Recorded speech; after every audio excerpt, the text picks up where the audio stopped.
Yesterday's reaction of the euro and the British pound to Fed Chairman Jerome Powell's speech was rather muted. Of course, demand for the US dollar increased as the Fed chief's stance remained fairly hawkish. However, Powell expressed concern about a noticeable cooling in the job market, with the unemployment rate rising for the third consecutive month.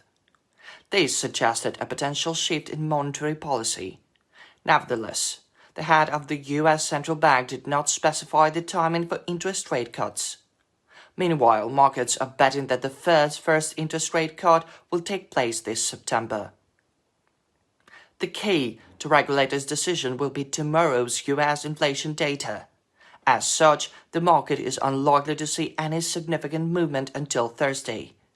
In addition, Powell reiterated that stubborn inflation would prompt the central bank to keep its policy tight, which could act as a source of volatility for the market today. Now let's take a look at the Wednesday's macroeconomic calendar. The head of the Fed is set to speak again. However, is likely to say more of the same, which will have little impact on market sentiment. Also, on the agenda today are speeches by Bundesbank President Joachim Nagel and Bank of England Chief Economist Hugh Pill. That's about it. There are no other major news releases scheduled for today. Therefore, trading activity is expected to be subdued.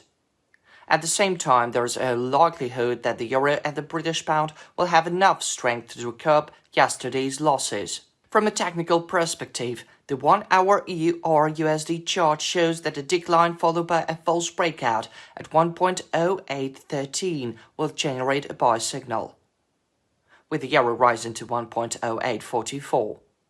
If the price fails to consolidate above this mark, it would be wise to go short. If bulls take control of the market at 1.0844, the euro will likely extend gains to 1.0871. At this level, I recommend opening short positions on the rebound to catch an intraday correction of 20-25 pips. Alternatively, if the price fixes below 0.813 and tests it from the bottom up, the euro will come under more pressure and dip to 1.0785. At this mark, it will be possible to go long on rebound, expecting a 25-30 pip move. The lower the European currency falls, the bigger the subsequent bounce up will be. Speaking of the British pound, the situation is the same.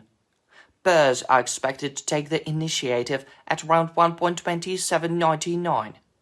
A false breakout at this level will generate a sell signal, dragging sterling down to 1.2764.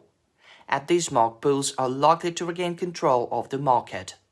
Thus, a false breakout at this level will make it possible to consider long positions. In a bull case scenario, if the price breaks through and consolidates above 1.2799, a strong buy signal will be generated.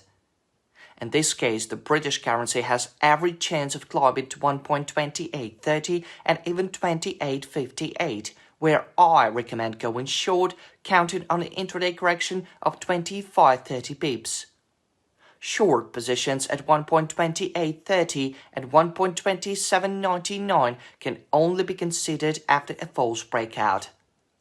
Alternatively, if bulls fail to take the lead at 1.2764 and sterling extend weakness, it will be possible to go long on rebound at 1.2734, expecting a 25-30 pip rise.